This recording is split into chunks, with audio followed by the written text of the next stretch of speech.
Friends, welcome to family food Telugu channel. ఈరోజు family food Telugu ఛానల్లో చిత్రాన్ని ఏ విధంగా చేసుకోవాలో చూద్దాం. ముందుగా ఒక కప్పు రైస్ తీసుకోవాలి. స్టవ్ నుంచి బాండి పెట్టుకుని ఈ రైస్ అనేది వేయించుకోవాలి. ఇలా మీకు చూపించిన విధంగా దారుగా వేగిన తర్వాత 3 సార్లు కడిగేసి మనం ఈ రైస్ని పక్కన పెట్టేసుకుందాం. ఇప్పుడు వెడల్పాటి గిన్నె తీసుకుని స్టవ్ అంటించి ఇప్పుడు పచ్చిశనగపప్పు 3 టేబుల్ స్పూన్ వరకు ఒక పావు గంట ముందు నానబెట్టుకోవాలి. ఇప్పుడు ఇందులో ఒక గ్లాసు రైస్కి 2 గ్లాసుల నీళ్లు పోసుకుని ఈ రైస్కి సరిపడినంత సాల్ట్ వేసుకోవాలి.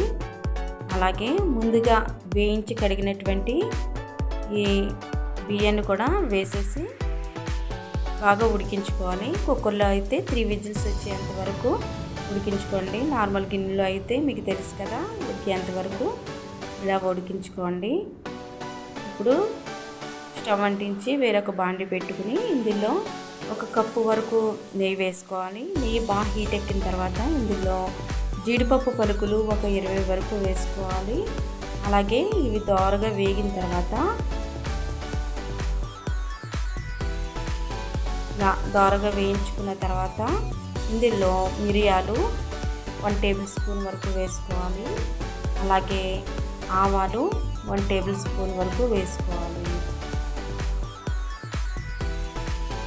ఇవి బాగా వేగిన తర్వాత ఇందులో జీలకర్ర 1 టేబుల్ స్పూన్ వరకు వేసుకోవాలి. అలాగే మినపప్పు కూడా 1 టేబుల్ స్పూన్ వరకు వేసుకోవాలి. ఈ పోపు అంతా కూడా బాగా వేగాలి.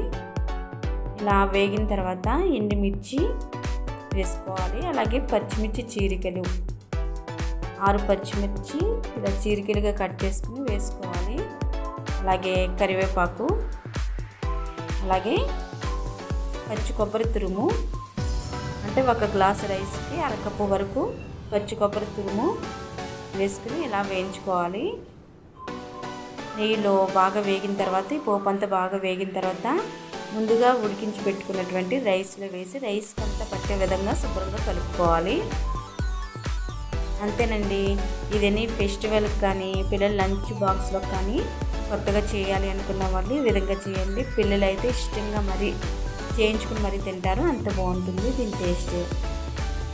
ఈ వీడియో కనుక మీకు నచ్చినట్లయితే షేర్ చేయండి, లైక్ చేయండి, సబ్స్క్రైబ్ చేయడం మాత్రం మర్చిపోద్దు, బెల్ ఐకాన్ క్లిక్ చేయండి. Thank you for watching.